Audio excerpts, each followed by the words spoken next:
Uhawe ikaze mwene data muri uyu mwanya wacu mwiza wo kuganira ku ijambo ry'Imana.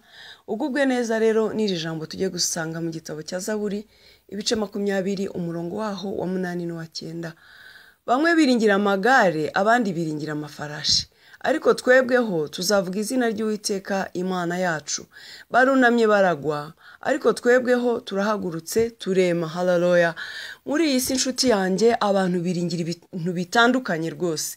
Bamwe biringira ubutunzi bwabo, abandi biringira amashuri yabo, abandi biringira imiryango yabo, abandi biringira abana babo bakomeye, abandi biringira ibyubahiro byabo kumenyekana, abandi biringira inshuti zikomeye. Abantu biringira ibintu bitandukanye.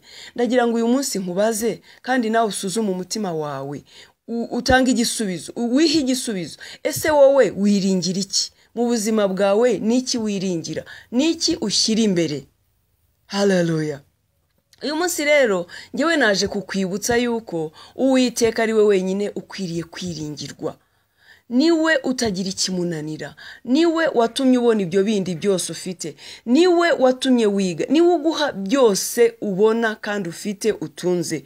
Nabyo ni byiza, tubifite muri iyi si biradufasha, biratwunganira mu buzima bwacu, ariko ntabwo ari byo dukwiriye kwiringira, si byo dukwiriye guhanga amaso, si byo dukwiriye kubakaho. Kubera iki inshuti yanjye? Igihe kimwe bizananirwa kugutabara, bizananirwa kugukiza. Rwose uzaba ufite imodoka, umunsi umwe unanirwa kuyitwara ngo ujye kwa muganga kubera yuko urarwaye warembye.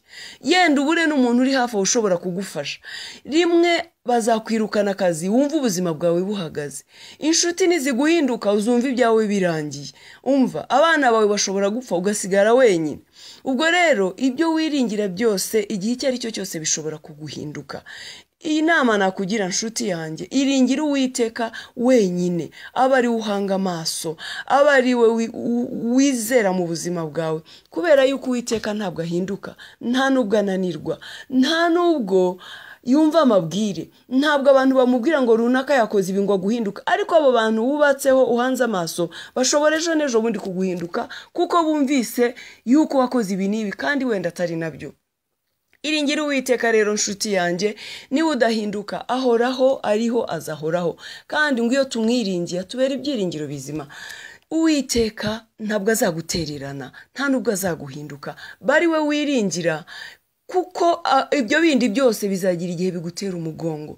Ngo bamwe biringira amagare, abandi biringira amafarashi, ariko twebwe tuzavuga izina ry'Uwiteka Imana yacu. Ngo barunamye baragwa, ariko twe turahagurutse turemye.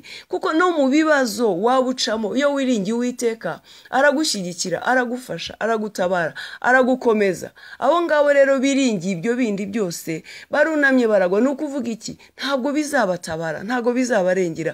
Niyo mpamvu nakubwira ngo iringira Uwiteka, kuko niwe wenyine ukwiriye kwiringirwa mu bihe byose kandi n'abantu bose.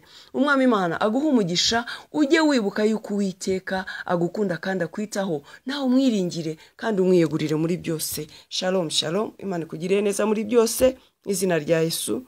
Amen.